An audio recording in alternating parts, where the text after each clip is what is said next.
আমরা সবাই জানি প্রত্যেকটা সমাজ অন্যায়, অবিচার, অশান্তিতে একেবারে নিমজ্জিত। প্রত্যেকটা দিন পত্রিকার পাতা খুললে, সোশ্যাল মিডিয়াতে ঢুকলে আমরা দেখতে পাচ্ছি ভয়াবহ সমস্ত দুর্ঘটনা, এবং শুধু দুর্ঘটনা নয়, সামাজিক অন্যায়, অপরাধ ধাই ধাই করে বেড়ে চলছে। ধর্ষণ, নারী নির্যাতন, বলাৎকার ইত্যাদি মানে নানাবিধ খুন খারাপি, চুরি ডাকাতি, হত্যা রাহাজানি, সমস্ত রকমের অন্যায় সমাজটা ভরে গেছে। এখন এই অবস্থাতে আমাদেরকে চিন্তা করতে হবে কিভাবে সমাজকে শান্তিপূর্ণ করা যায়। তো এই চিন্তা যে মানুষ করছে না তা নয়, শান্তি প্রতিষ্ঠার জন্য নানা ধরনের সংস্থা, নানা ধরনের আন্দোলন সংগঠন হচ্ছে, দেশে দেশে সরকার পরিবর্তন হচ্ছে, কিন্তু শান্তি আসছে না। আমি যদি বাংলাদেশের কথা বলি, খেয়াল করেন বাংলাদেশে বারে বারে বারে বারে সরকার পরিবর্তন হয়েছে। যখন ব্রিটিশ আমল ছিল তখন আমরা মনে করতাম ব্রিটিশরা হচ্ছে অশান্তির গোড়া, অশান্তির মূল। আমরা ব্রিটিশ বিরোধী আন্দোলন করেছি, ব্রিটিশদেরকে তাড়িয়েছি। 1947 সালে ব্রিটিশরা চলে গেল, তারপরে আমরা পাকিস্তান হলাম।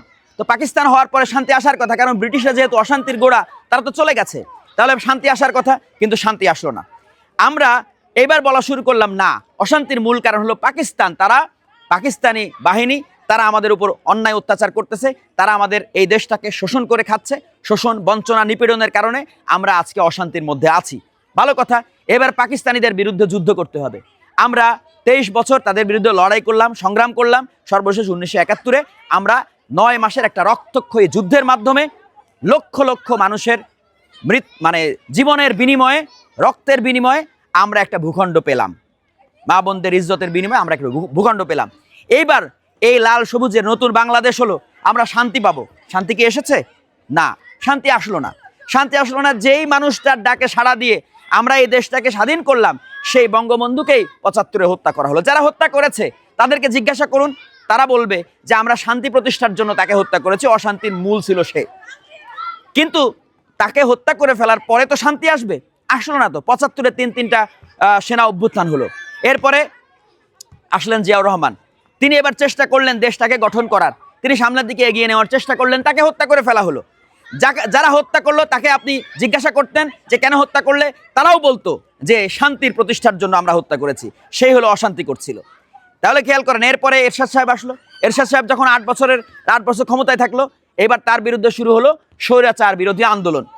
স্বৈরাচার বিরোধী আন্দোলন, সমস্ত অশান্তির মূল হলো এরশাদ সাহেব। তাকে হটানো হলো, তারপরে তার বিরুদ্ধে অভ্যুত্থান হলো, গণ অভ্যুত্থান হলো, 90-এর গণ অভ্যুত্থান। সেই গণ অভ্যুত্থানের মাধ্যমে এবার নতুন করে এবার গণতন্ত্রের পথে যাত্রা করলাম আমরা। 1991 সালে নির্বাচনে বিএনপি ক্ষমতায় আসলো।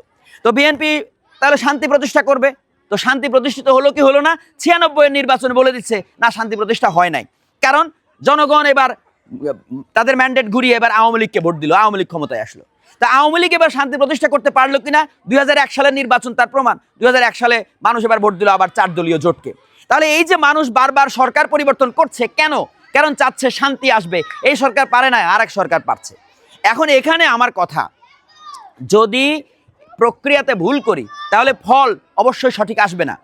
দেখেন, এই যে একটা গাছ দেখতে পাচ্ছেন, এই গাছে সুন্দর আমরা ফুল দেখতেছি, ফুল গাছ। আচ্ছা, এই গাছটা যদি ফুলের গাছ না হয়ে আমি যদি এমন একটা গাছ লাগাই যেখানে ফুল ফোটে না, ফুলের গাছ নয়, একটা আগাছা লাগিয়ে আমি যদি আশা করি ফুল হবে, তাহলে কি সেটা ভুল হবে না? ভুল হবে। এখন আমি কি করলাম, আমি দায়িত্ব দিয়েছিলাম মিস্টার সলিমুদ্দিকে যে এই গাছে ফুল ফোটানোর। এখন সেই সলিমুদ্দি গাছে পানি দিয়েছে, সার দিয়েছে, সব দিয়েছে, ফুল ফোটে নাই, সে আগাছাতে ফুল ফোটে নাই। তখন আমি চিন্তা করলাম না, এই লোকটারে দিয়ে হবে না। আমি পাল্টাইলাম, মিস্টার সলিমুদ্দির পরিবর্তে এবার কলিমুদ্দিরে আনলাম। বললাম, এই কলিমুদ্দি, তুমি এখানে ভালো মতন পানি দিবা, পরিচর্যা করবা, কেউ কোনো ছাগল টাগল যেন না খায় সেটা দেখবা, এখানে ফুল ফোটানো তোমার দায়িত্ব, যা কিছু করতে হয় তুমি করো, এই গাছে ফুল ফোটানো চাই। কেমন ফুল? এই যে এরকম রঙ্গন ফুল, লাল টকটকা ফুল হবে। এবার মিস্টার কলিমুদ্দিন চেষ্টা শুরু করলো, এই 5 বছর ধরে চেষ্টা করলো, গাছে ফুল ফুটলো না। এইবার চিন্তা করলাম না, কলিমুদ্দিরে দিয়ে হলো না, সলিমুদ্দিরে দিয়ে হলো না, মিস্টার রহিমুদ্দিরে আনতে হবে। মিস্টার রহিমুদ্দিরে আনলাম।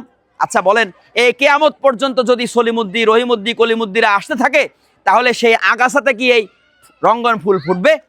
ফুটবে না। তার মানে হচ্ছে, আমি বোঝাতে চাচ্ছি, যে সিস্টেমের কারণে আজকে অশান্তি, সেই সিস্টেমটা হচ্ছে মানব রচিত জীবন ব্যবস্থা। আজকে গণতন্ত্র নামে যেই বিষবৃক্ষ আমরা রোপণ করেছি, এই বিষবৃক্ষ থেকে সুমিষ্ট ফল আশা করা যায় না। এই গণতন্ত্র আজকে সারা পৃথিবীতে ব্যর্থ হয়েছে। আজকে গণতন্ত্র, আমরা গণতন্ত্র কেন গ্রহণ করেছি?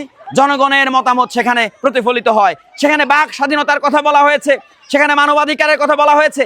কিন্তু আমি বলতে চাই, ফিলিস্তিনে যখন হামলা হলো তখন সেই গাজাতে মানবাধিকার রক্ষিত হয়েছিল, কিন্তু গণতন্ত্রের ধ্বজাধারী আমেরিকা সেখানে এসেছিল। আমেরিকা সেই ফিলিস্তিনে এবার ইসরায়েলের পক্ষ নিল, তাহলে সেখানে কি মানবাধিকার ভুলুণ্ঠিত হয়নি? তারা মানবাধিকারের বুলি আওড়ায়। ভেনেজুয়েলাতে প্রেসিডেন্ট এবং তার ওয়াইফকে ধরে নিয়ে যাওয়া হলো, কেন? এটা কি মানবাধিকার লঙ্ঘিত হলো না? এটা কি সার্বভৌমত্ব লঙ্ঘিত হলো না? এই হচ্ছে আজকে গণতন্ত্র মুখ থুবড়ে পড়েছে, গণতন্ত্র আজকে ব্যর্থ, কোথাও শান্তি দিতে পারে নাই। এবং বাংলাদেশে বারবার প্রমাণিত হয়েছে গণতন্ত্র এদেশে শান্তি আনতে পারে নাই। কাজেই মানব রচিত কোনো তন্ত্রমন্ত্র, কোনো জীবন ব্যবস্থা শান্তি দিতে পারবে না। এই জন্য আমাদের প্রস্তাব পরিচর্যাকারীকে বারবার না পাল্টে আমাদেরকে এখন সিস্টেম পাল্টাইতে হবে। এই মানব রচিত তন্ত্রমন্ত্র ছুঁড়ে ফেলে দিয়ে আল্লাহর দেওয়া হুকুম বিধান, আল্লাহর দেওয়া সংবিধান তথা কোরআনের হুকুম বিধান, আইন কানুন প্রতিষ্ঠা করতে হবে রাষ্ট্রে। রাষ্ট্রীয়ভাবে এটা প্রতিষ্ঠা করতে হবে। পার্লামেন্টে বসে তারা আইন রচনা করে না। মানুষ কেন আইন রচনা করবে? মানুষ তো আইনদাতা হতে পারে না। আইন আল্লাহর দেওয়া, কোরআনের ভিত্তিতে, কোরআনে হবে সংবিধান, তার উপর ভিত্তি করে আইনের ধারা উপধারা যারা এই বিষয়ে অভিজ্ঞ তারা বসে ঠিক করতে পারেন। কাজেই আমরা বলবো ইসলামের একটা অসাধারণ অনাবিল একটা উদার নৈতিক একটা জীবন ব্যবস্থা।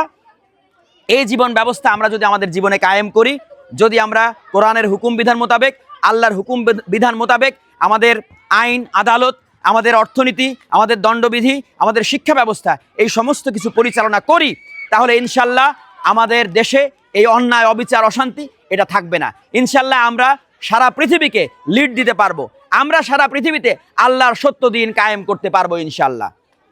সবাইকে উদাত্ত আহ্বান জানাচ্ছি হিজবুত তৌহিদের পক্ষ থেকে, হিজবুত তৌহিদের ইমাম জনাব হুসাইন মোহাম্মদ সেলিমের পক্ষ থেকে উদাত্ত আহ্বান জানাচ্ছি, আসুন আমরা তৌহিদ ভিত্তিক আধুনিক রাষ্ট্র ব্যবস্থাকে গ্রহণ করে নিই, কোরআনের শাসনকে আমরা আলিঙ্গন করে নিই, আল্লাহর দেওয়া হুকুম বিধান দিয়ে আমরা সমাজ রাষ্ট্রকে পরিচালনা করার সিদ্ধান্ত নিই, তথা আমরা তৌহিদের উপর, কলেমার উপর, লা ইলাহা ইল্লাল্লাহ মুহাম্মাদুর রাসূলুল্লাহ সাল্লাল্লাহু আলাইহি ওয়াসাল্লামের এই কথার উপরে আমরা যদি ঐক্যবদ্ধ হতে পারি, তাহলে ইনশাআল্লাহ সমস্ত অন্যায় অবিচার সমাজ থেকে দূরীভূত হবে।